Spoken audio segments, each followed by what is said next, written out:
Hello friends, आशा करती हूँ आप सब बहुत अच्छे होंगे। आज हम कोशिश करेंगे जो पॉलिटी वाला पार्ट है हमारा विजन आईएएस की जो करंट अफेयर्स हैं उसका हम आज कंप्लीट करने की पूरी कोशिश करेंगे, क्योंकि हार्डली 2 या 3 टॉपिक्स रहे हैं। तो चलिए इसी नोट के साथ आज का जो हमारा लेक्चर है वो स्टार्ट करते हैं।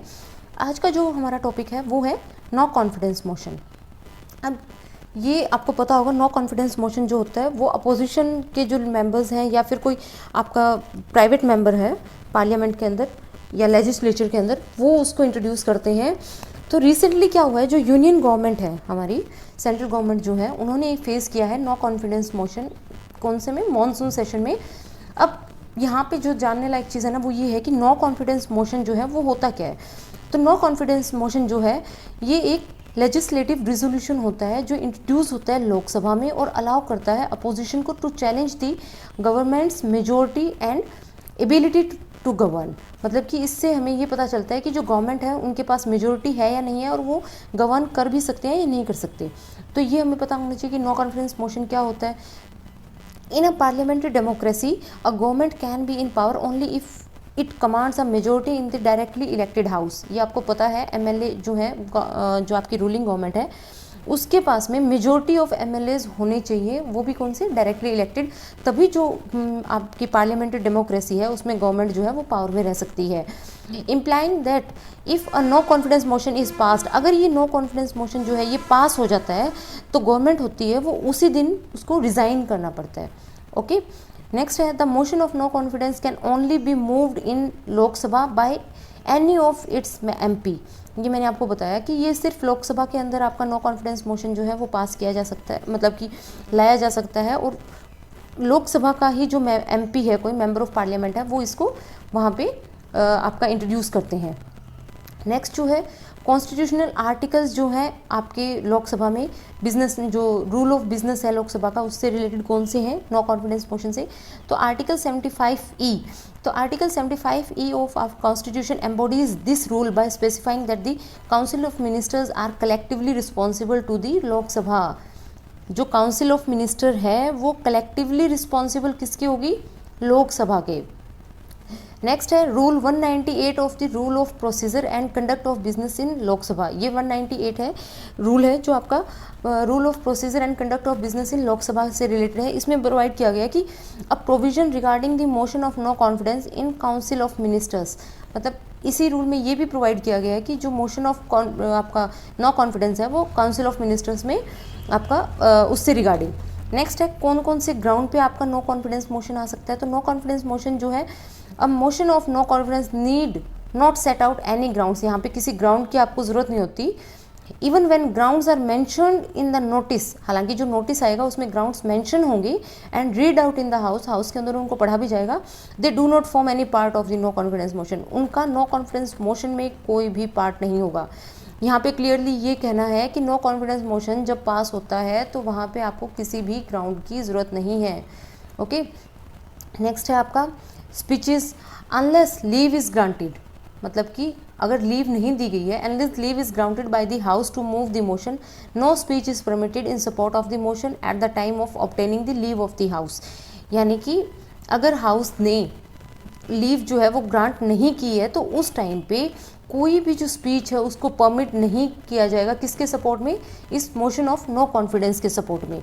ओके, नेक्स्ट है repeat motion after no confidence motion has been discussed. एक बार आपने अगर नो कॉन्फिडेंस मोशन जो है वो डिस्कस कर लिया and negative by the house, यानी कि वो पास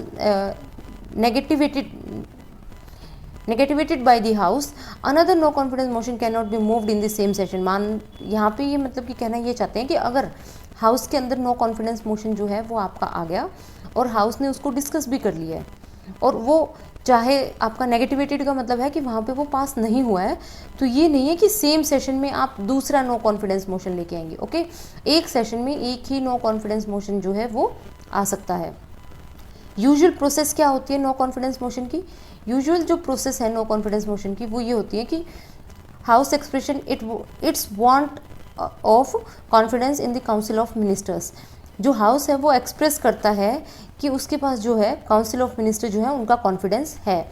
स्पीकर एग्जामिन करेगा, यानी कि नो कॉन्फिडेंस मोशन जो है वो आ गया तो हाउस है वो एक्सप्रेस करेगा कि स्टार्ट कैसे होता है। फॉर एग्जांपल ये आपका एक एमपी है, उसने बोला कि जो गवर्नमेंट है उसने मतलब कि नो कॉन्फिडेंस मोशन को सपोर्ट किया, एक्सप्रेस किया वहाँ पे, यानी कि हाउस जो है वो एक्सप्रेस कर रहा है, उसे जानना है कि जो गवर्नमेंट है उनके पास कॉन्फिडेंस है या नहीं काउंसिल ऑफ मिनिस्टर्स का, ठीक है।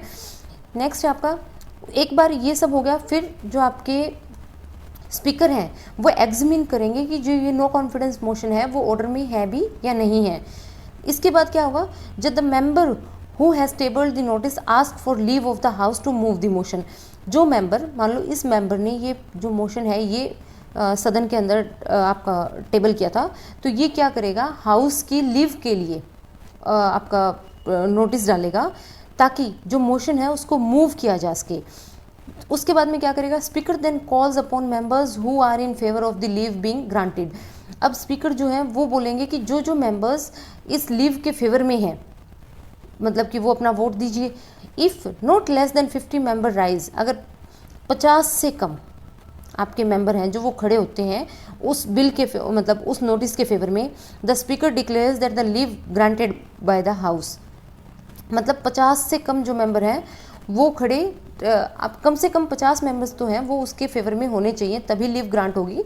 अगर 50 से कम मेंबर हैं तो वो लीव ग्रांट नहीं होगी। The motion is then taken up for discussion. एक बार मान लीजिए 100 में से, मतलब जितने भी मेंबर हैं उनमें से 50 मेंबर्स हैं, उन्होंने बोल दिया कि हाँ हमें, मतलब हम लीव के फेवर में हैं, अगर वो खड़े हो गए तो स्पीकर क्या करेंगे, उस बिल मोशन को आगे डिस्कस करेंगे। अगर जो खड़े हो रहे हैं मेंबर वो 50 का आंकड़ा भी पार नहीं कर पा रहे हैं तो लीव डिक्लेयर ही नहीं होगी और वो मोशन डिस्कस ही नहीं होगा। Okay, the motion is then taken up for discussion within 10 days. 10 day के अंदर अंदर उस मोशन को डिस्कस किया जाएगा। और वो डे कहाँ से स्टार्ट होगा, जहाँ से वो जो लीव है वो ग्रांट की गई है। ओके, तो अब आपको ये जो प्रोसीजर है ना कंप्लीट की कैसे होना चाहिए वो आपको याद होना चाहिए। एक बार मैं आपको क्विकली रिवाइज करा देती हूँ। पहले हाउस जो है वो डिमांड करेगा कि जो काउंसिल ऑफ मिनिस्टर हैं वो मतलब फेवर में है या नहीं, उनके पास कॉन्फिडेंस है या नहीं गवर्न करने के लिए। उसके बाद में जो स्पीकर है वो एग्जामिन करेगा कि वो जो नो कॉन्फिडेंस मोशन है वो ऑर्डर में है भी या नहीं। उसके बाद में जिस मेंबर ने वो नो कॉन्फिडेंस मोशन इंट्रोड्यूस किया था वो नोटिस करेगा हाउस की लीव के लिए। अगर जो स्पीकर हैं वो मतलब कि speaker then calls upon member, speaker उसके बाद में जो मेंबर्स हैं उनको बोलेगा कि अगर आप इसके फेवर में हैं तो खड़े हो जाइए। अगर 50 मेंबर खड़े हो जाते हैं तो जो लीव है वो ग्रांट कर दी जाती है। अगर 50 से कम होंगे तो लीव ग्रांट नहीं होगी। लीव ग्रांट नहीं होगी तो वो मोशन डिस्कशन के लिए नहीं आएगा। लेकिन अगर 50 मेंबर खड़े हो जाते हैं तो वो जो मोशन है वो डिस्कशन के लिए होगा नेक्स्ट 10 डेज़ के अंदर, जिस दिन से आपको वो लीव ग्रांट की गई है हाउस में। इम्प्लीकेशंस क्या होते हैं नो कॉन्फिडेंस मोशन के, पहला होता है political vacuum, means the passing of no confidence motion leads to resignation of the council of minister. Simple सी बात है, जो गवर्नमेंट पावर में थी अगर नो कॉन्फिडेंस मोशन पास हो जाता है तो उस गवर्नमेंट को रिज़ाइन करना पड़ेगा। उनके जो काउंसिल ऑफ मिनिस्टर्स हैं उनको रिज़ाइन करना पड़ेगा। उसकी वजह से क्या हो जाएगा, आपका पॉलिटिकल वैक्यूम क्रिएट हो जाएगा। नेक्स्ट है एडमिनिस्ट्रेटिव चैलेंज। एडमिनिस्ट्रेटिव चैलेंज कौन से हैं कि जो सडन रिमूवल है एकदम से पॉलिटिकल एग्जीक्यूटिव्स का, उसकी वजह से जो एडमिनिस्ट्रेटिव उनके एडमिनिस्ट्रेशन थी उनके अंडर जो काम कर रही थी उनमें कन्फ्यूजन हो जाएगा और पॉलिसी की जो है वो अनसर्टेनिटी आ जाएगी। मान लो कोई पॉलिसी उन्होंने इंट्रोड्यूस की थी लेकिन हुआ क्या कि गवर्नमेंट ही रिज़ाइन कर गई, नो कॉन्फिडेंस मोशन पास हो गया, तो वो जो पॉलिसीज़ है वो अधर में लटक जाएंगी। नेक्स्ट है आपका parliamentary efficiency. Politically motivated no confidence motions tend to affect the optimal time utilisation in the parliament. Parliament के अंदर जो सेशंस होते हैं उनका काम क्या होता है कि इंपॉर्टेंट मैटर्स को डिस्कस करना। लेकिन इस टाइप से अगर पॉलिटिकली मोटिवेटेड जो आपके नो कॉन्फिडेंस मोशन जो हैं अगर वो बार बार सदन में आएंगे तो उससे टाइम जो है सदन का वो ख़राब होगा, जो कि काफ़ी प्रीशियस है। For instance up till the current motion, इस बार का जो आपका मोशन है अगर उसको हम काउंट करते हैं तो अब तक 456 घंटे जो हैं पार्लियामेंट के वो सिर्फ और सिर्फ आपके नो कॉन्फिडेंस मोशन को डिस्कस करने में ही ख़त्म हो चुके हैं। तो देखिए आपने इन बिना मतलब कि जो नो कॉन्फिडेंस मोशन है उनकी वजह से कितने घंटे जो हैं वो बर्बाद हुए हैं। Burden of exchequer, if no other party is able to prove the majority. ये देखिए ये बड़ा इंपॉर्टेंट पॉइंट है। अगर मान लीजिए जैसे अब आपके सेंटर में बीजेपी है ओके, और ये एक्स पार्टी है, इन्होंने बोला कि हमें लगता है कि बीजेपी के पास जो है वो आपका बहुमत नहीं है, तो वो क्या करते हैं नो कॉन्फिडेंस मोशन पास कर देते हैं। ओके, ये एक्स ने किया और बाय चांस बीजेपी को क्या करना पड़ता है, रिज़ाइन करना पड़ता है।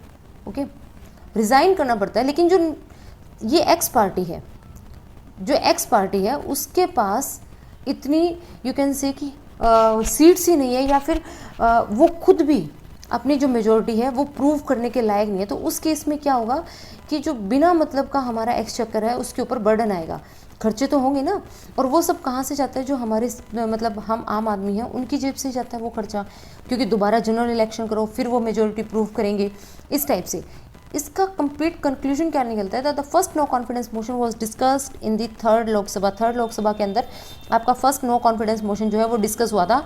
उसके बाद में अब तक 26 नो कॉन्फिडेंस मोशन जो है वो डिस्कस हो चुके हैं पार्लियामेंट के अंदर, और इन 26 में से 25 ऐसे हैं कि जो कभी पास हुए ही नहीं, नेगेटिव उस वे में गए हैं। And one motion led to the resignation in 1979।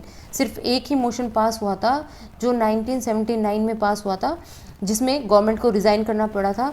This record highlights that the prevalence of opportunity to challenge the government and at the same time the stability of Indian democratic system. मतलब कि ये जो है, ये एक positive इसका जो है वो ये है कि इससे हमें ये पता चलता है कि जो इंडियन डेमोक्रेटिक सिस्टम है उसकी स्टेबिलिटी कैसी है, और गवर्नमेंट की जो है उसको चैलेंज करने का ये एक यू कैन से अपॉर्चुनिटी होती है अपोजिशन के पास। नेक्स्ट है आपका मीडिएशन बिल 2023। ये जो बिल है ये न्यूज़ में क्यों था, both houses of parliament recently pass the mediation bill 2023 seeking to promote mediation as a preferred mode of alternative dispute resolution in India। दोनों ही हाउसेज जो है पार्लियामेंट ने, उन्होंने अल्टरनेटिव डिस्प्यूट रिजोल्यूशन के लिए एक मीडिएशन बिल है वो पास किया है।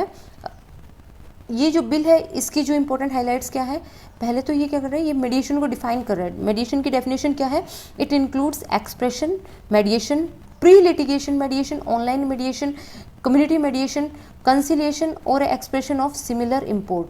मतलब कि ऐसे एक्सप्रेशन जिसमें आप किसी का बीच बिचाव कर रहे हैं, प्री लिटिगेशन यानी कि कोर्ट केसेस होने से पहले का मामला जो है लिटिगेशन, उसमें ही मीडिएशन हो रहा है ताकि आगे ना खींचे। ऑनलाइन कोई मीडिएशंस हो रहे हैं आजकल, ऑनलाइन काफ़ी मैंने आपको बताया था, हमने बिल भी लाए हैं इससे रिगार्डिंग। कम्युनिटी जो मीडिएशन है, कम्युनिटी मिलके मीडिएशन करवाती है, या कंसिलिएशन है, या ऐसे कोई एक्सप्रेशन जो इस टाइप के सिमिलर काम को सपोर्ट कर रहा है।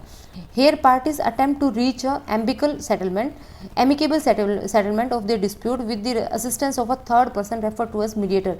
यानी दो पार्टीज हैं वो जो है एमिकेबल सेटलमेंट तक तब रीच करते हैं जब वो एक थर्ड पर्सन जो है, जिसको हम मीडिएटर बोलते हैं, उसको अपने डिस्प्यूट को रिजॉल्व करने के लिए मतलब कि अप्रोच करती हैं।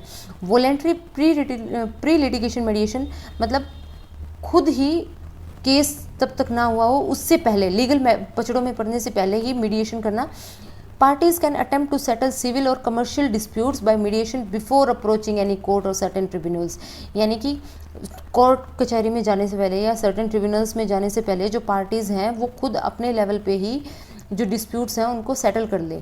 यहाँ पे जो देखिए एक चीज़ ध्यान देने वाली है, जो डिस्प्यूट्स हैं वो सिविल और कमर्शियल डिस्प्यूट्स हैं। कौन से? सिविल और कमर्शियल डिस्प्यूट्स है, क्रिमिनल डिस्प्यूट्स यहाँ पे नहीं है। वैसे disputes not fit for mediation, कौन से डिस्प्यूट्स हैं जो मीडिएशन के लिए यहाँ पे इस बिल में फिट नहीं है। सेंटर ने कुछ लिस्ट बनाई है, उस लिस्ट में क्या है, related to claims against minors और पर्सनस ऑफ अनसाउंड माइंड। मतलब आपके माइनर पर्सन्स जो है या फिर ऐसे पर्सन जिनके जो मेंटल स्टेबिलिटी नहीं है, उनके क्लेम से रिगार्डिंग कोई भी अगर मीडिएशन है तो वो इसमें नहीं होगा। नेक्स्ट जो है इन्वॉल्विंग क्रिमिनल प्रोसिक्यूशन, मैंने बताया था ना, क्रिमिनल जो प्रोसिक्यूशन है वो इसमें नहीं होंगे। जो थर्ड पार्टी के राइट्स को अफेक्ट करते हैं ऐसे मैटर्स भी इसमें इंक्लूड नहीं होंगे। यहाँ पे एक चीज़ है टेरिटोरियल ज्यूरिसडिक्शन। टेरिटोरियल ज्यूरिसडिक्शन क्या होती है, जो मेडिएशन है take place within the territorial jurisdiction of the court और ट्रिब्यूनल ऑफ कॉम्पिटेंट ज्यूरिसडिक्शन। मतलब उस जगह में जिस कोर्ट का जो यू कैन से कि आपका ज्यूरिसडिक्शन चल रहा है उसी में मीडिएशन आपकी होगी, अनलेस पार्टीज एग्री अदरवाइज और अंडरटेक मीडिएशन इन ऑनलाइन मोड। या तो उसके मतलब टेरिटोरियल ज्यूरिसडिक्शन में होगी कोर्ट के या ट्रिब्यूनल के, या फिर जो पार्टी है वो क्या करेंगी, आपके ऑनलाइन मीडिएशन मोड में जा सकती हैं अपनी मीडिएशन को करने के लिए। नेक्स्ट क्या है, टाइमलाइन फॉर कंडक्टिंग मीडिएशन। मतलब जो आप बीच बिचाव कर रहे हैं उसके लिए जो टाइमलाइन है वो क्या, must be completed with in 120 day. ये जो मीडिएशन है ये 120 दिन के अंदर अंदर कंप्लीट हो जानी चाहिए। Which may be extended by another 60 days with the consent of the party. 120 दिन में कंप्लीट होनी चाहिए, लेकिन उसको सिर्फ आप 60 दिन और बढ़ा सकते हो। वो भी कब, जब दोनों पार्टीज जो है उनकी कंसेंट हो। ए पार्टी में withdraw from mediation after 2 session. अगर 2 सेशन हो चुके हों उसके बाद भी एक पार्टी जो है वो खुद को मीडिएशन से विड्रॉ कर सकती है। Court next mediation must be conducted as per the rules govern by the supreme court और हाई कोर्ट। यानी कि जो मीडिएशन है वो अकॉर्डिंग टू उन्हीं रूल्स होगी जो सुप्रीम कोर्ट और हाई कोर्ट के अंदर रूल्स आपके बने हुए हैं। ऐसे नहीं है कि अपनी मर्जी से जो रूल्स बना लेंगे वहाँ पे। Establishment of mediation council of India, MCI की जो एस्टेब्लिशमेंट है, तो ये क्यों हुई थी? To promote mediation and develop India as a robust centre for domestic and international mediation. इसकी स्थापना इसलिए हुई थी ताकि इंडिया के अंदर जो है मीडिएशन का एनवायरनमेंट है वो डेवलप हो सके और इंडिया जो है वो हब बन सके डोमेस्टिक और इंटरनेशनल मीडिएशन का। And make regulations for registration of mediators, यानी ये जो मीडिएटर्स हैं जो मीडिएशन करवा रहे हैं उनकी जो रजिस्ट्रेशन है उसको भी रेगुलेट कर सके। जो मीडिएशन काउंसिल ऑफ इंडिया है उसके मेंबर्स कौन होते हैं? एक चेयरपर्सन होता है और 2 फुल टाइम मेंबर्स होते हैं, जिनको क्या होता है मीडिएशन और अल्टरनेटिव डिस्प्यूट रिजोल्यूशन में एक्सपीरियंस होना जरूरी है। एक पार्ट टाइम मेंबर होता है। अब ये जो पार्ट टाइम है वो आपका लॉ सेक्रेटरी भी हो सकता है एंड दी एक्सपेंडिचर सेक्रेटरी भी हो सकता है, और 3 आपके एक्स ऑफिशियो मेंबर्स होते हैं। तो एक आपका चेयरपर्सन, 2 फुल टाइम मेंबर्स, एक पार्ट टाइम मेंबर और एक 3 आपके एक्स ऑफिशियो मेंबर्स। अब यहाँ पे जो सर्विस प्रोवाइडर्स हैं मीडिएशन के उनको डिफाइन किया गया कि कौन कौन जो है वो मीडिएशन को सर्विस प्रोवाइड कर सकते हैं। एज अ बॉडी और organisation recognised by the MCI for conducting mediation, यानी एक ऐसी बॉडी या ऑर्गेनाइजेशन जिसको रिकॉग्नाइज किसने किया? MCI ने, कि उसका काम क्या है, सिर्फ वो मीडिएशन ही करवाएगा। तो mediation can be done by the authority constitution, यानी ऐसे नहीं है कि कोई भी जाके मीडिएशन करवा देगा। मीडिएशन उसी अथॉरिटी से मतलब कि वही अथॉरिटी मीडिएशन करवाएगी जो कि खुद को लीगल सर्विसेज अथॉरिटी एक्ट 1987 के अंडर कॉन्स्टिट्यूटेड है। कौन सी? लीगल सर्विसेज अथॉरिटी एक्ट 1987 के अंडर अगर कोई अथॉरिटी आपकी बनी हुई है तो वही मीडिएशन के लिए यू कैन से एलिजिबल है। कंडक्ट ऑफ कम्युनिटी मीडिएशन, यानी कम्युनिटी जो मीडिएशन होती है ये क्यों होती है? To resolve disputes like to affect the peace and harmony against residents of a locality by a panel of 3 mediator. यहाँ पे जो मीडिएटर होंगे वहाँ वो 3 मीडिएटर का एक पैनल होगा। कितने? 3 मीडिएटर्स का एक पैनल होगा। और ये क्यों होगा? ये मान लो कि कोई ऐसा मामला हो गया जिसमें वहाँ जो लोकल पॉपुलेशन है उसकी पीस और हार्मनी जो है वो अफेक्ट हो रही है, तो उस केस में जो 3 मेंबर की एक कमेटी बनेगी वो क्या करेगी? इसमें एज अ मीडिएटर काम करेगी। इन मीडिएशंस की जो एनफोर्सिबिलिटी है, यानी कि मीडिएशन हो गया है, मामला सुलझ चुका है, लेकिन वो मामला आगे एनफोर्स कैसे होगा, मतलब जो रूल्स बताए हैं वो एनफोर्स कैसे होंगे? तो एग्रीमेंट्स रिजल्टिंग फ्रॉम मीडिएशन, यानी मीडिएशन के बाद में जो एग्रीमेंट्स हुए हैं, यानी एक पार्टी ए थी, बी थी, इनका मीडिएशन करवाया एम ने, यानी कि मान लीजिए ये कोई प्रॉपर्टी थी, इस प्रॉपर्टी पे दोनों जो है वो अपना अपना अधिकार मान रहे थे, उसका जो मामला था वो इस मीडिएटरी जो अथॉरिटी है उन्होंने मीडिएशन करवाई। तो यहाँ पे जो एग्रीमेंट बना, ठीक है, ये जो एग्रीमेंट बना, इस एग्रीमेंट को एनफोर्स कैसे करवाना है वो कैसे पता चलेगा? ये जो एग्रीमेंट्स हैं जो मीडिएशन के बाद बनते हैं वो बाइंडिंग होते हैं और एनफोर्सिएबल होते हैं in the same manner as a court judgment. ये ऐसे नहीं है कि मीडिएशन मैम जो अथॉरिटी है उसने एग्रीमेंट बनवा दिया आप उसको हल्के में ले जाएंगे। ये जो एग्रीमेंट्स हैं उनकी सेम वैल्यू होती है जो किसी कोर्ट के जजमेंट की होती है। तो ये जो आपके एग्रीमेंट्स है ये क्या होते हैं? बाइंडिंग होते हैं और एनफोर्सिएबल होते हैं। हाँ, अगर आपकी मीडिएशन हो गई है तो आपको इस एग्रीमेंट को फॉलो करना पड़ेगा, लेकिन अगर 2 सेशन के बाद में इनमें से एक मानता है कि हमें नहीं लग रहा है कि हमारे फेवर में मामला जाएगा, तो ये यहाँ से निकल भी सकते हैं 2 सेशन में, जो कि ऑलरेडी बताया हुआ है। वर्डिक्ट कैन बी चैलेंज्ड, ये जो एग्रीमेंट है इसको चैलेंज किया जा सकता है किसी भी कॉम्पिटेंट कोर्ट में, लेकिन कब? विद इन 90 डेज, यानी 3 महीने के अंदर अंदर। Mediation settlement can be challenged on ground, और ये कौन कौन से ग्राउंड पे आप कोर्ट में जा सकते हो? कि फ्रॉड हुआ है, करप्शन हुआ है, इम्पर्सोनेशन हुआ है, या dispute not fit for mediation only, यानी वो जो डिस्प्यूट था वो सिर्फ मीडिएशन से कंप्लीट हो ही नहीं सकता है। तो इन बेसिस पे आप कोर्ट में जा सकते हो। अब यहाँ पे देखिए एक चीज़ जो आपको जाननी चाहिए वो क्या है कि ADR क्या है। ADR refers to different ways people can resolve dispute without trial. ये मेथड है जिसमें जो पीपल्स होते हैं वो डिफरेंट वे से अपने जो डिस्प्यूट्स हैं उनको डिफरेंट वे से रिजॉल्व करते हैं without any trial other than mediation. अगर मीडिएशन को, ये जो मीडिएशन है ना, ये ADR का सिर्फ एक टाइप है। अगर मीडिएशन को छोड़ दें तो एडीआर मैकेनिज्म जो है उसमें और कौन कौन से जो टाइप है आपके, वो है फर्स्ट आर्बिट्रेशन। आर्बिट्रेशन में क्या होता है, procedure in which a dispute is submitted, पहले आपने डिस्प्यूट को सबमिट किया जो पार्टीज थी उन्होंने, और वो सबमिट कैसे होगा, in the form of agreement, वो दोनों पार्टी, टू वन और more arbitrators who make a binding decision on the dispute. यहाँ पे जो आपके आर्बिट्रेटर्स हैं वो एक या एक से ज़्यादा भी हो सकते हैं। तो दोनों पार्टीज़ ने अपने जो डिस्प्यूट हैं उनको एग्रीमेंट की फॉर्म में दोनों आर्बिट्रेटर्स को दिया और फिर वो डिसीजन देंगे कि डिस्प्यूट में जो डिसीजन है वो क्या हो सकता है। नेक्स्ट आपका टाइप है वो है कंसिलिएशन। ये जो है ये नॉन बाइंडिंग है। यहाँ पे क्या होता है, जो थर्ड पार्टी होती है, इम्पार्शियल थर्ड पार्टी होती है, जिसको हम कंसिलिएटर बोलते हैं, यहाँ आर्बिट्रेटर बोलते हैं, वहाँ मीडिएटर बोलते हैं, यहाँ कंसिलिएटर बोलते हैं।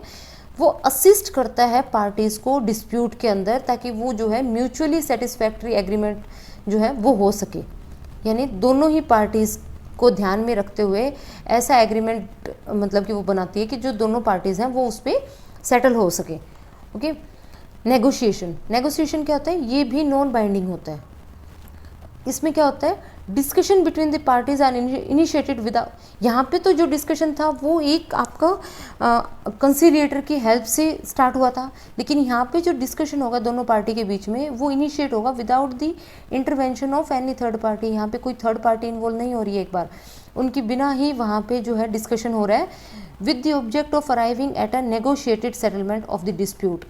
मतलब कि अगर हम मान लें फॉर एग्जाम्पल, ये अगर हम नेगोशिएशन की पार्ट लें, ये प्रॉपर्टी का डिस्प्यूट था, ए ने और बी ने इस पे अपना क्लेम किया।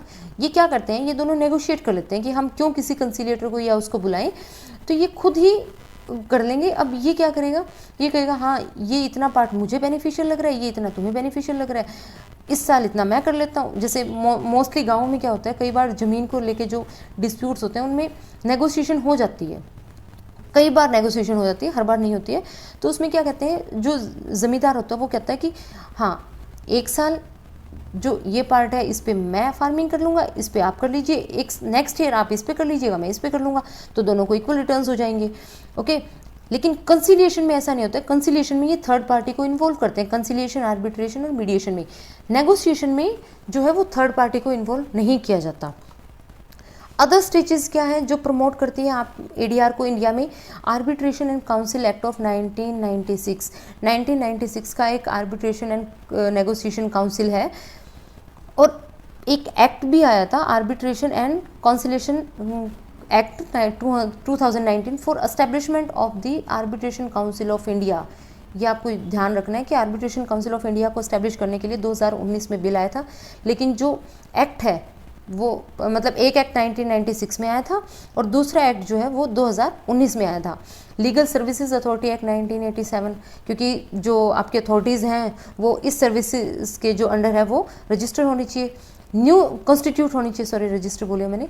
New Delhi international arbitration centre जो है NDIAC एक्ट 2019 में, जिस एक्ट के थ्रू NDIAC की एस्टेब्लिशमेंट हुई थी, किस लिए, टू फैसिलिटेट इंस्टीट्यूशनल आर्बिट्रेशन, ताकि जो आर्बिट्रेशन है वो इंस्टीट्यूशनल बेस पे हो सके। कमर्शियल कोर्ट एक्ट 2015 का कमर्शियल कोर्ट एक्ट है जो प्रोवाइड करता है कमर्शियल कोर्ट्स किसके लिए, ताकि जो कमर्शियल डिस्प्यूट्स हैं वो रिजॉल्व हो सके, उनका जो है रिजोल्यूशन जल्दी हो सके। अब हमें जो ये मीडिएशन बिल है इसकी ज़रूरत क्या थी, इसकी ज़रूरत क्यों थी, डेडिकेटेड एक्ट मिला हमें।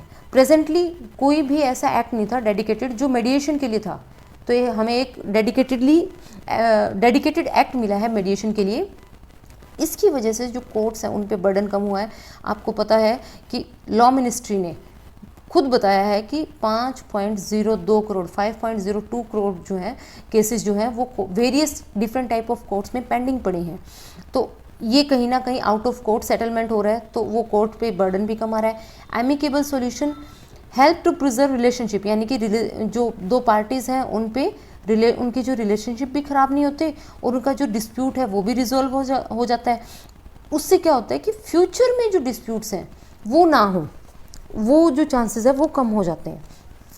Fulfilling Singapore convention commitment, Singapore के अंदर जो कन्वेंशन हुआ था उसके जो आपके कमिटमेंट हैं उनको भी ये फुलफिल कर रहा है, क्योंकि जो इंडिया है वो एक कमिटमेंट उन्होंने मतलब कि this is also in line with India's commitment as a signatory, India ने साइन भी किया था United Nation convention for international settlement agreement resulting from mediation, ये सिंगापुर में हुआ था जिसका इंडिया एक सिग्नेटरी है। तो इसी के फेवर में जो एक्ट है ये जा रहा है कि हम उस दिशा में काम भी कर रहे हैं।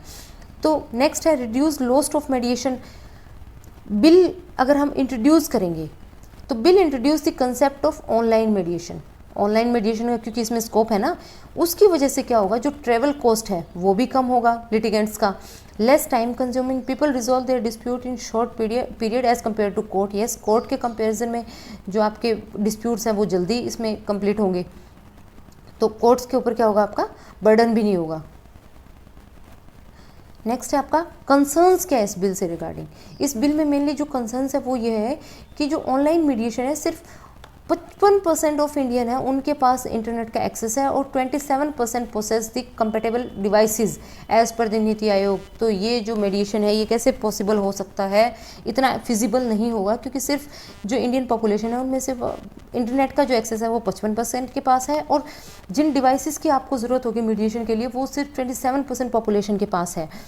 प्रायर अप्रूवल, ये मैंने आपको बताया था कि mediation council requires prior approval from the central government before issuing regulation related to its essential function। मतलब कि मेडिएशन काउंसिल को अगर कोई अपने फंक्शन से रिगार्डिंग अगर कोई इशू रेगुलेशन है वो इशू करनी है तो उन्हें पहले सेंट्रल गवर्नमेंट से परमिशन लेनी पड़ेगी। उसकी वजह से क्या होगा, जो कन्फ्लिक्ट ऑफ इंटरेस्ट है वो कहीं ना कहीं बीच में आ सकता है, as the government is the biggest litigant in the country, क्योंकि सबसे ज़्यादा जो लिटिगेशन है वो गवर्नमेंट के अगेंस्ट ही आती है। तो ओके, यहाँ कन्फ्लिक्ट ऑफ इंटरेस्ट होगा कि गवर्नमेंट यहाँ पे जो है अप्रूवल देगी क्यों। नेक्स्ट क्या है, इशू ऑफ इंटरनेशनल मीडिएशन। ये जो मीडिएशन प्रोसेस है ये सिर्फ आपकी इंडिया के टेरिटोरियल जुरिस्डिक्शन में है, इंटरनेशनल इसका कुछ नहीं है। तो इसमें क्लियरली बताया हुआ है, it does not provide for the enforcement of settlement agreement, उन एग्रीमेंट को सेटल करने के लिए जो किसी इंटरनेशनल मीडिएशन से आपके आए हैं निकल के आउटसाइड ऑफ इंडिया, उनका इस मीडिएशन जो एक्ट है इसमें कोई स्कोप नहीं है। तो वो भी एक इशू आ रहा है कि इंटरनेशनल अगर कोई मीडिएशन है उसको यहाँ पे कैसे एनफोर्स करवाएंगे। हाँ, अगर कोई इनकी जो कॉन्फिडेंशियलिटी है उसको ब्रीच करता है तो उसके लिए कोई भी पनिशमेंट नहीं है या किसी को लायबल नहीं ठहराया जा रहा है।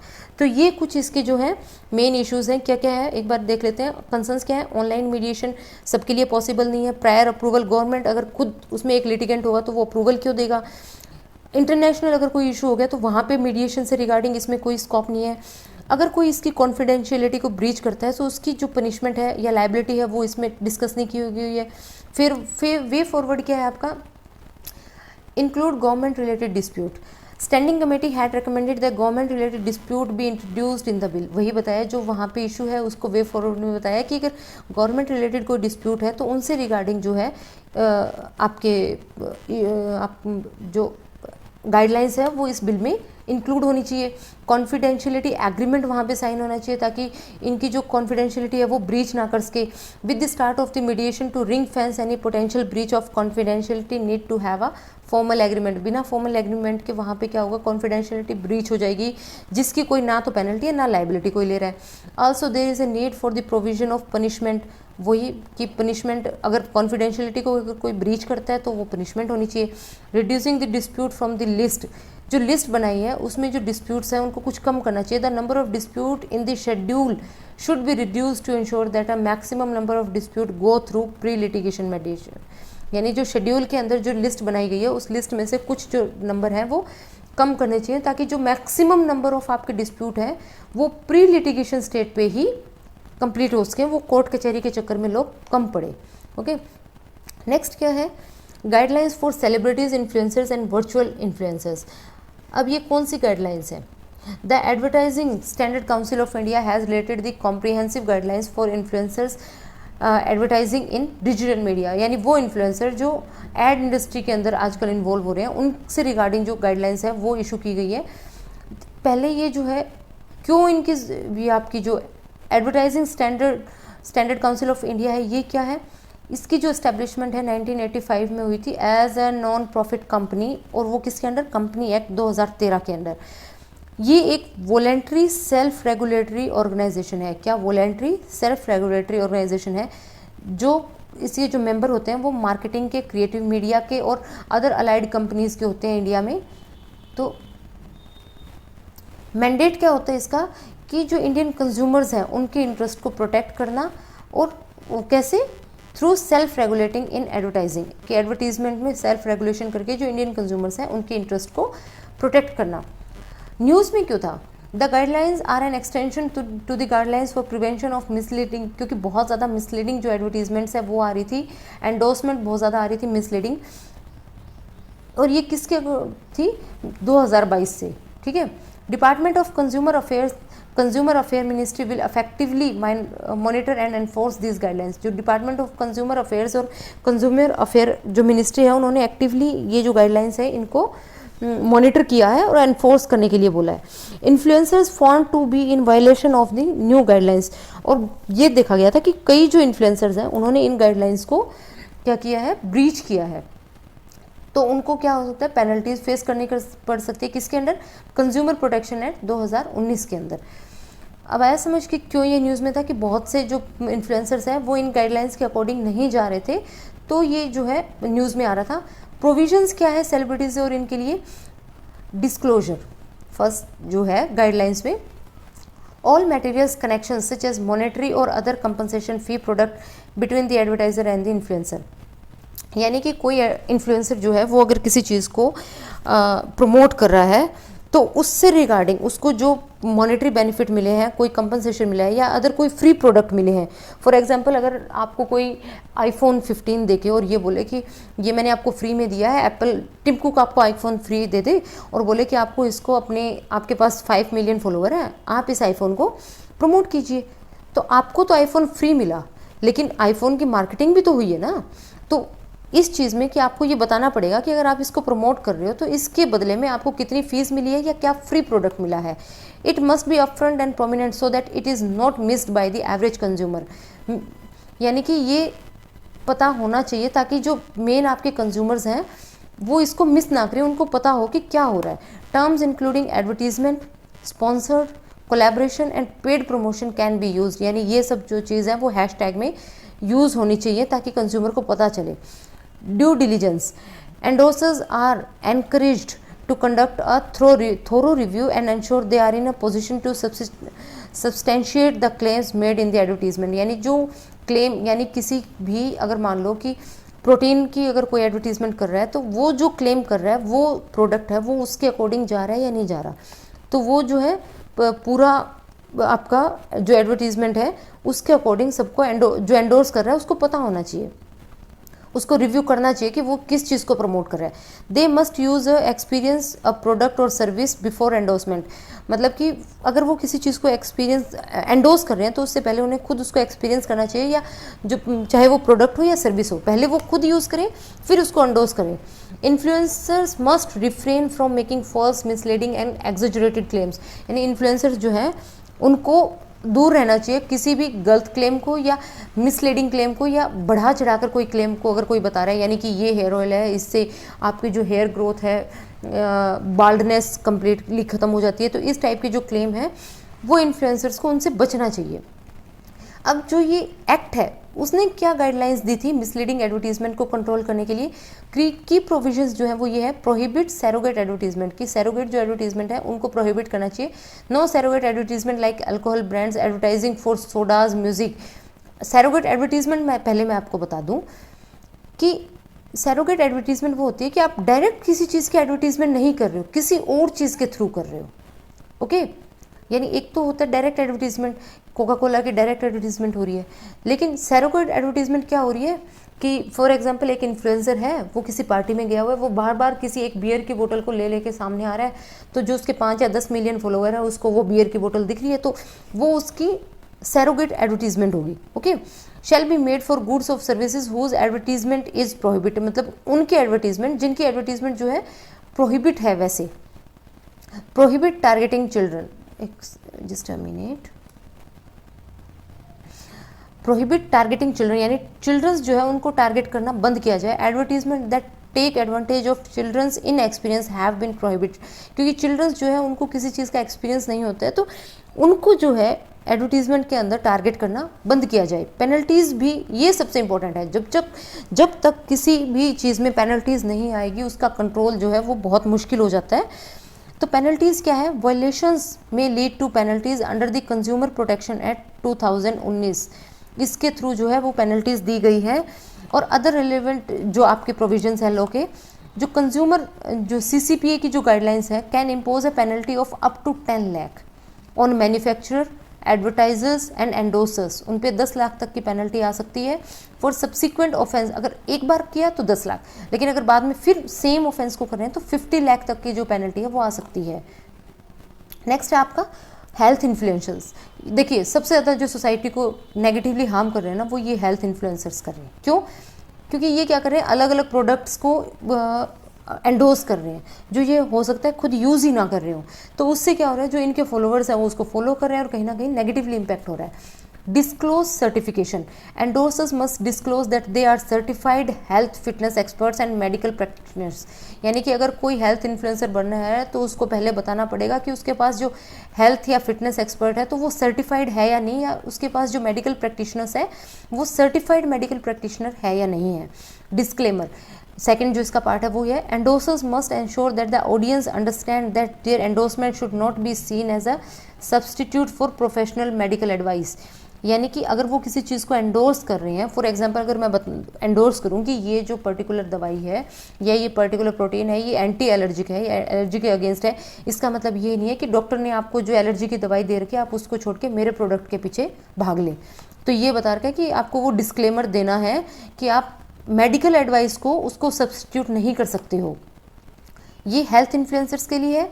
अब ये फिनफ्लुएंसर्स कौन से होते हैं? देखिए, फिन मतलब फाइनेंशियल इन्फ्लुएंसर्स, मतलब ऐसे इन्फ्लुएंसर्स जो फाइनेंशियल चीज़ों को बड़ा कंट्रोल करते हैं लोगों की। कैसे? कई कहते हैं कि हमने फला जो ऐप है उसको डाउनलोड किया, उससे हम ट्रेडिंग कर रहे हैं, हर रोज़ के लाखों कमा रहे हैं, करोड़ों कमा रहे हैं। तो इस टाइप के जो इन्फ्लुएंसर्स होते हैं वो फिनफ्लुएंसर्स होते हैं। इनमें क्या माना गया कि registration can offer, just a second, registration यानी कि can offer investment related advice only after registering with the SEBI, यानी कि कोई भी जो है आदमी है वो खड़ा होके सोशल मीडिया पे जाके 5-10 मिलियन फॉलोवर लेके वो ये नहीं कह सकता है बाद में कि मैंने फला उसमें इन्वेस्ट किया, मुझे इतने लाख कम बेनिफिट हुआ। अगर आपको फाइनेंशियल एडवाइस देनी है तो आपको इन्वेस्टमेंट रिलेटेड अगर कोई एडवाइस देनी है तो आपको रजिस्टर होना पड़ेगा किसके पास? सेबी के पास, तभी एक आप रजिस्टर्ड फाइनेंशियल इन्फ्लुएंसर होंगे। यहाँ पे देखिए सब्जेक्ट्स कौन से? बैंकिंग के, फाइनेंशियल सर्विसेज होगी, इन सब से रिलेटेड जो आपके एडवाइस देते हैं। Other financial influencers must also possess appropriate credentials, appropriate credentials होने चाहिए, जैसे कि कोई लाइसेंस हो, किससे? IRDA से, यानी कि या तो सेबी के पास आप रजिस्टर हो या आपके पास लाइसेंस हो IRDA से, insurance regulatory and development authority of India से, तभी आप फिनफ्लुएंसर्स यानी फाइनेंशियल इन्फ्लुएंसर हो सकते हैं। ये जो गाइडलाइंस है इम्प्लीमेंट होने के अंदर चैलेंजेस क्या क्या है? Rising number of influencer and social media platform has made regulation difficult, क्योंकि जो इन्फ्लुएंसर है हर रोज़ जो है नए नए इन्फ्लुएंसर बढ़ते जा रहे हैं और सोशल मीडिया प्लेटफॉर्म है वो भी काफ़ी ज़्यादा एनहांस होता जा रहा है, तो उससे रेगुलेशन के अंदर डिफिकल्टी आ रही है। लेस अवेयरनेस, पीपल्स जो है उनमें क्या है, अवेयरनेस कम है कि कौन कौन सी जो गाइडलाइंस है वो इन्फ्लुएंसर्स को फॉलो करनी चाहिए। तो इन्फ्लुएंसर से रिलेटेड जो गाइडलाइंस है वो पीपल्स के पास नहीं है, तो उसकी वजह से भी वो एक चैलेंज बन के आ रहा है। जो इन्फ्लुएंसर्स है वो ना ही तो प्रॉपर डिस्क्लोजर करते हैं ना ही कोई डिस्क्लेमर देते हैं, तो वो भी एक बहुत बड़ी प्रॉब्लम है, यानी improper disclosure and disclaimer. Guidelines की ज़रूरत क्यों थी यहाँ पे? ये था कि affects decision making of consumer, क्योंकि एक इन्फ्लुएंसर की जो बात है अगर वो किसी चीज़ को प्रमोट कर रहा है तो वो बहुत सारे कंज्यूमर जो है उनकी डिसीजन मेकिंग को अफेक्ट कर रहा है, क्योंकि इतने सारे जो इन्फ्लुएंसर है वो उनको इतने सारे जो कंज्यूमर्स हैं, इतने सारे जो उनके फॉलोअर्स हैं वो कहीं ना कहीं उस पर्टिकुलर प्रोडक्ट को कंज्यूम कर रहे हैं ना। इसकी वजह से क्या हो रहा है, नेगेटिव कॉन्सिक्वेंसेज आ रहे हैं। जैसे बहुत से कंज्यूमर फिनफ्लुएंसर्स की बात को मान के बहुत ज़्यादा फाइनेंशियल लॉस में जा रहे हैं, या फिर कोई हेल्थ इन्फ्लुएंसर की बात जान के हेल्थ इश्यूज़ में जा रहा है, it violates the right to choose. हाँ, क्योंकि वो पहले ही अपना जो एजेंडा है वो कंज्यूमर पे थोप रहे हैं, तो जो कंज्यूमर है उनका जो राइट टू चूज़ है उस वो वॉयलेट हो रहा है। राइट टू इन्फॉर्मेशन, क्योंकि प्रॉपर इन्फॉर्मेशन प्रोवाइड नहीं करवाई जा रही है। और right to be safeguarded against harmful product, वो भी वॉयलेट हो रहा है, क्योंकि हार्मफुल प्रोडक्ट तो वो खुद इन्फ्लुएंसर्स जो है वो प्रमोट कर रहे हैं। राइजिंग हॉरिजन ऑफ इन्फ्लुएंसर्स, अगर इन्फ्लुएंसर्स जो है उनका जो हॉरिजन है बहुत ज़्यादा बढ़ रहा है, तो इसमें क्या हो रहा है, जो सोशल मीडिया मार्केट है वो बहुत ज़्यादा एक्सपेंड कर रही है। उसकी वजह से क्या हो रहा है कि जो आपका 2025 तक सोशल मीडिया की जो मार्केट है वो 2800 करोड़ तक फैल जाएगी, 2800 करोड़ तक। तो ये इसको कंट्रोल करना बहुत इंपॉर्टेंट है, क्योंकि ये बहुत ज़्यादा कंज्यूमर बेस को कंट्रोल करके बैठे हैं। Increased use of social media for promotional activities and influencer violation comprising almost 30% of advertisements taking up by the ASCI, यानी कि इनकी वजह से जो ASCI जो एडवर्टीजमेंट लेती थी उसमें 30% तक की जो है वो बढ़ी है। यानी कि पहले क्या होता था, इन्फ्लुएंसर्स जो है वो नहीं करते थे इतनी ज़्यादा प्रमोशनल एक्टिविटीज़, लेकिन अब जो ये एक्टिविटीज़ है सोशल मीडिया के इंक्रीज़ होने की वजह से प्रमोशनल जो एक्टिविटीज़ हैं वो 30% तक बढ़ी हैं। People have ample information about celebrities but consumers may not necessarily know much about influencers. अब कोई भी प्रोडक्ट है उसको अगर सेलिब्रिटी कोई प्रमोट करता है तो सेलिब्रिटीज़ के बारे में क्या होता है, जो कंज्यूमर्स हैं उनको बहुत कुछ पता होता है। ओके, अगर किसी हेल्थ प्रोडक्ट को कोई क्रिकेटर एंडोर्स कर रहा है तो उसकी हेल्थ से रिगार्डिंग जो आपके कंज्यूमर्स हैं उनको पता होता है, कहीं ना कहीं, ज़्यादा नहीं बट कुछ ना कुछ। लेकिन इन्फ्लुएंसर्स के बारे में जो कंज्यूमर्स हैं उनको कुछ पता नहीं होता है, तो वो मिसलीडिंग हो जाता है। Clarity of celebrity and influencers, clarity for celebrities and influencers, तो यहाँ पे क्या है, guidelines will help celebrity and influencers to understand their social responsibility and will make them more sensitive toward their follower. यानी ये गाइडलाइंस ये बता रही है कि सेलिब्रिटीज़ जो इन्फ्लुएंसर्स हैं उनको ये समझना चाहिए कि उनकी जो रिस्पॉन्सिबिलिटी है अपने फॉलोअर्स के प्रति वो क्या है, और उसकी वजह से मतलब कि उनको और ज़्यादा सेंसिटिव होना चाहिए अपने फॉलोअर्स की तरफ। डिसेप्टिव मार्केटिंग, यानी कि ऐसी मार्केटिंग जो कहीं ना कहीं नेगेटिव है। Posting N advertisement without mentioning that it is an advertisement, मतलब कि ऐसी एडवर्टीजमेंट को पोस्ट करना जिसमें आप बता ही नहीं रहे हो कि आप एडवर्टीजमेंट कर भी रहे हो, इसको बोलते हैं deceptive marketing. Also they claim themselves as experts, जो कहते हैं कि हम एक्सपर्ट्स हैं, बट दे रियलिटी में भी डिफरेंट, उनकी जो रियलिटी होती है वो डिफरेंट नहीं होती है, क्योंकि जो न्यूट्रिशनल एक्सपर्ट्स कह रहे हैं वो कहाँ से रजिस्टर्ड हैं, जो कोई फाइनेंशियल इन्फ्लुएंसर कह रहा है उसको कहाँ से रजिस्टर या लाइसेंस मिला हुआ है कि आप फाइनेंशियल इन्फ्लुएंसर हैं, तो ये सब जो है ये अलग होता है, बोलते कुछ है होता कुछ है। कंक्लूजन क्या है, गाइडलाइंस में help protect the interest of consumer, guidelines का मेन पर्पस क्या है, जो कंज्यूमर है उनके इंटरेस्ट को प्रोटेक्ट करना। It will bring transparency to advertisement, advertisement में ट्रांसपेरेंसी लाना कैसे, बाय चेकिंग मिसलीडिंग जो एडवर्टीजमेंट्स हैं उनको चेक करके। It will help consumer identify promotional content, ये हेल्प करता है कि जो कंज्यूमर है वो आइडेंटिफाई कर सके कि कौन सा जो कंटेंट है वो प्रमोशनल कंटेंट है, और उसके बेस पे वो जो है अपने डिसीजन और मतलब सर्विसेज डिसीजन जो है वो बनाए किसके, प्रोडक्ट और सर्विसेज के लिए। ओके, नेक्स्ट है आपका registration of birth and death act 2023, 2023 का registration of birth and death act जो है, रिसेंटली ये जो एक्ट है उसको अमेंड किया गया है। कौन से एक्ट को, registration of birth and death act 1969 को, और अमेंड करके ये पास किया गया है 2023 में। Registrar general and census commissioner of India, इसके बारे में पढ़ लें क्योंकि रजिस्ट्रेशन यहीं पे होता है। मेनली इसको बनाया गया था 1961 में, किसके under, ministry of home affairs के अंडर। रोल क्या होता है, ये पॉपुलेशन का सेंसस जो है होम अफेयर्स के अंडर होता है, ये किसके अंदर, होम अफेयर्स के अंदर। रोल क्या होता है, conduct population census and monitoring the implementation of the regulation of birth and death. Population का सेंसस ये कंडक्ट करवाता है और ये देखता है कि बर्थ और डेथ का जो रजिस्ट्रेशन है वो प्रॉपरली हो रहा है या नहीं हो रहा। Register general, the census commissioner India is also designated as registrar general India under the RBD act 1969, यानी जो सेंसस कमिश्नर होता है उसको हम रजिस्ट्रार जनरल ऑफ इंडिया भी बोलते हैं। की फीचर क्या है इस एक्ट के, की feature of the registration of birth and death act of 1969, कि ये क्या करेगा, रेगुलेशन प्रोवाइड कर रहा है registration of birth and death के लिए इंडिया में, कि बच्चा पैदा हो रहा है या कोई इंसान मर रहा है तो उनका जो रजिस्ट्रेशन है वो उससे रिगार्डिंग जो है ये रेगुलेशन प्रोवाइड कर रहा है। ये क्या कर रहा है, प्रोवाइड कर रहा है appointment of registrar general of India by the central government for the implementation of act, यानी इस एक्ट को इम्प्लीमेंट करने के लिए जो सेंट्रल गवर्नमेंट है वो रजिस्ट्रार जनरल को अपॉइंट करे, वो भी ये प्रोवाइड कर रहा है act. Chief registrar, district registrar and registrar to be appointed in every state, यानी ये चीफ रजिस्ट्रार है, डिस्ट्रिक्ट रजिस्ट्रार है और रजिस्ट्रार जो है ये हर स्टेट में अपॉइंट हो बाय द स्टेट गवर्नमेंट, किसके लिए, फॉर द इम्प्लीमेंटेशन, इस एक्ट को इम्प्लीमेंट करने के लिए स्टेट में, डिस्ट्रिक्ट में और लोकल एरियाज में। Certain persons to report birth and death to the registrar like a medical officer in charge, यानी कोई भी मेडिकल ऑफिसर इंचार्ज जो है जिसको असाइन किया गया ये काम करने का, वो क्या करेगा, रजिस्ट्रार को जाके बताएगा कि कितने डेथ रजिस्टर हुए हैं, कितने आपके बर्थ रजिस्टर हुए हैं। Provides to obtain a extract from the registrar related to any birth और डेथ, किसी पर्टिकुलर बर्थ और डेथ को रिलेटेड, डेथ से रिलेटेड अगर कुछ चाहिए इंपॉर्टेंट तो वो हम रजिस्ट्रार से ऑब्टेन कर सकते हैं, तो ये इस एक्ट में गिवन है। इन रिस्पेक्ट ऑफ बर्थ और death occurring in a house, अगर किसी हाउस में बर्थ ऑफ डेथ हो रही है, it is the duty of the head of the house, ये हेड ऑफ द हाउस की ड्यूटी होती है कि वो हॉस्पिटल के अंदर या मेडिकल जो ऑफिसर होता है इंचार्ज उसका, उसको ये रिपोर्ट करवाए। ओके, अब birth certificate can be obtained without the name of the child, जो बर्थ सर्टिफिकेट है वो without the name of the child भी ऑब्टेन किया जा सकता है, क्योंकि कई बार क्या होता है कि हर फेथ के लोग जो इंडिया में रहते हैं किसी का नामकरण संस्कार कुछ दिन बाद होता है, तो इस टाइप से आप जो बर्थ सर्टिफिकेट है वो विदाउट नेम भी कर सकते हैं। हाँ, कुछ टाइम होता है उसके बाद में आपको उसमें नेम जो है वो डलवाना होता है। Registration of birth and death falls under the concurrent list, ये आपको ध्यान रखना है कि डेथ और बर्थ का जो रजिस्ट्रेशन है वो कंकरेंट लिस्ट के अंदर आता है। As of 2019 the national level of registration of birth was 93%, birth का जो रजिस्ट्रेशन था नेशनल लेवल पे 93 था और डेथ का 92 था।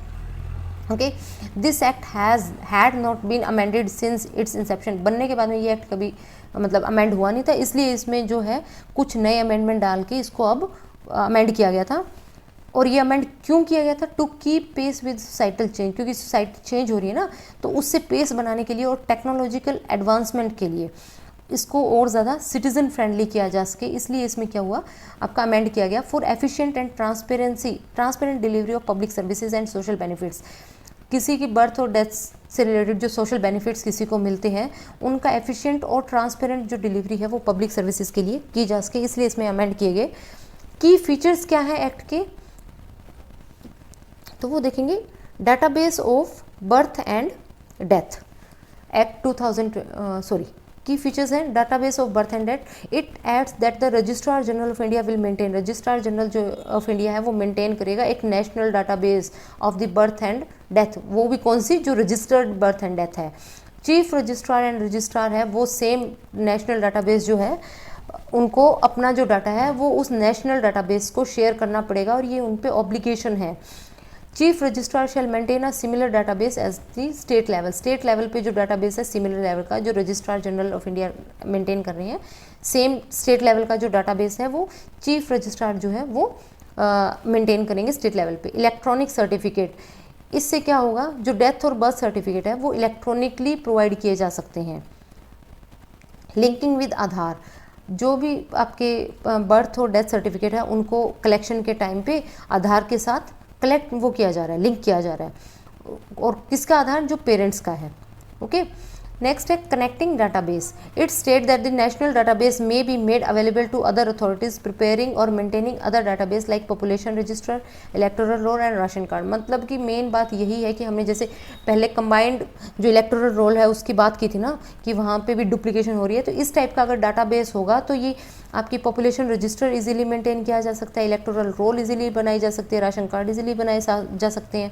Use of birth certificate, the information will be use for purpose including admission के टाइम पे एजुकेशनल इंस्टीट्यूट में और वोटर लिस्ट के टाइम पे या गवर्नमेंट पोस्ट पे अपॉइंटमेंट के टाइम पे ये जो बर्थ सर्टिफिकेट है इसका यूज़ किया जा सकता है। अपील प्रोसेस, कोई भी पर्सन है, any person aggrieved by any action or order of the registrar or district registrar may appeal to the district registrar or chief registrar। अगर किसी का रजिस्ट्रेशन सर्टिफिकेट में कुछ इशू है तो वो डिस्ट्रिक्ट रजिस्ट्रार और चीफ रजिस्ट्रार जो है वहाँ के, उनसे 30 दिन के अंदर अंदर आप क्या कर सकते हैं, अपील कर सकते हैं। इश्यूज़ क्या है इस एक्ट में, ये मेन है। फर्स्ट तो ये क्या है, ये आपके फंडामेंटल राइट के अगेंस्ट है ये एक्ट। ये कहा जा रहा है। क्यों?